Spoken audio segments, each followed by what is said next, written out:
नमस्कार दोस्तों, मैं बारिश चंद्रशेखर हाजिर हूँ साधारण ब्याज का एक सवाल लेकर, जो कि इससे पहले हम 3 सवाल कर चुके हैं।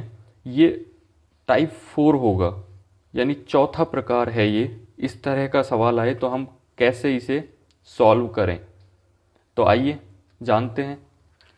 तो देखिए, सवाल है कि 2500 रुपये का 5% की दर से 219 दिन का साधारण ब्याज ज्ञात करें। तो यहाँ पे दिया हुआ है, सबसे पहले हम देखते हैं मूलधन। चूंकि साधारण ब्याज के सवाल में 3 चीज़ों की बहुत आवश्यकता रहती है: मूलधन, समय और दर। क्योंकि साधारण ब्याज का जो सूत्र होता है वो होता है मूलधन इंटू में समय इंटू में दर और बटे में 100। तो यदि हमें निकालना है, और जो समय है वो वर्ष में होता है, तो ये मैंने आपको पहले बताया है कि समय वर्ष में होता है, दर प्रतिशत में होता है और मूलधन रुपये में होता है। तो मूलधन यहाँ पे दिया हुआ है 2500 रुपये। इसके अलावा दर दी हुई है 5% वार्षिक। यदि लिखा नहीं है स्पेशली सवाल में तो हम उसे दर को वार्षिक मानेंगे। तो 5% की दर से, यानी वार्षिक दर से। और जो समय है ये दिया है 219 दिन। चूंकि हमें समय जो है वर्ष में चाहिए, इसलिए हमें 319 दिन को वर्ष में चेंज करना पड़ेगा, जिसके लिए मैंने एक विस्तृत वीडियो बनाया है कि दिन और माह को वर्ष में कैसे चेंज करें। तो आप, यदि आपको समस्या है तो आप उसे जाके देख सकते हैं।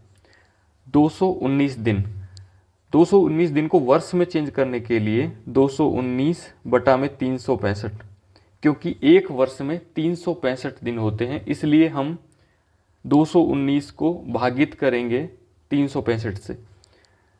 अब इन्हें काटने का प्रयास करते हैं। तो ये 73 से कटेगा, 73 से 3 बार कटेगा, और ये 73 से 5 बार कटेगा।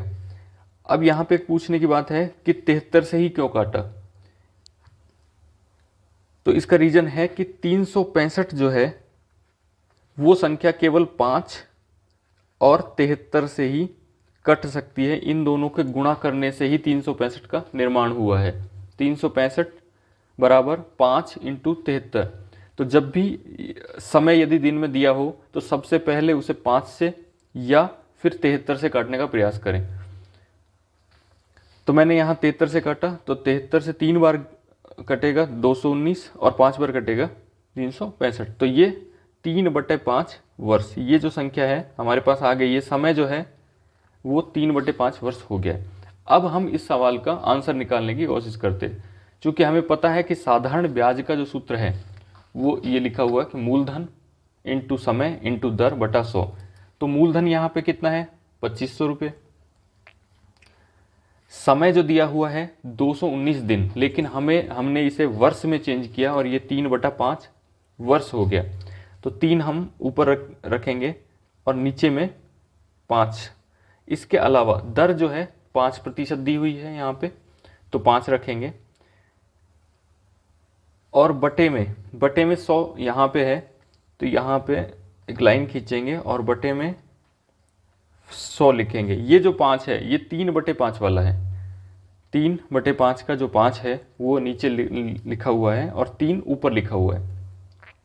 तो भिन्न में यदि कोई संख्या होती है तो उसे इस तरह से ही लिखा जाता है कि ऊपर वाली संख्या ऊपर वाली संख्याओं से गुणा होगी और नीचे वाली संख्या नीचे वाली संख्या से गुणा होगी। तो यहाँ 5 से 5 कट गया, 2 जीरो से 2 जीरो, और 25 इंटू 3, तो 25 गुणा 3 बच गया। तो 25 इंटू 3 मीन्स 75। तो यहाँ पे जो आंसर होगा, यानी साधारण ब्याज आप ज्ञात कीजिए। तो साधारण जो ब्याज होगा इस क्वेश्चन के लिए वो होगा 75 रुपीज़। तो दोस्तों, आज हमने साधारण ब्याज का एक और नया सवाल सॉल्व करने की कोशिश की है। आगे हम और आगे हम इसी तरह के और सवालों को सॉल्व करने का कोशिश करेंगे। तो बने रहिए मेरे साथ। धन्यवाद। नमस्कार।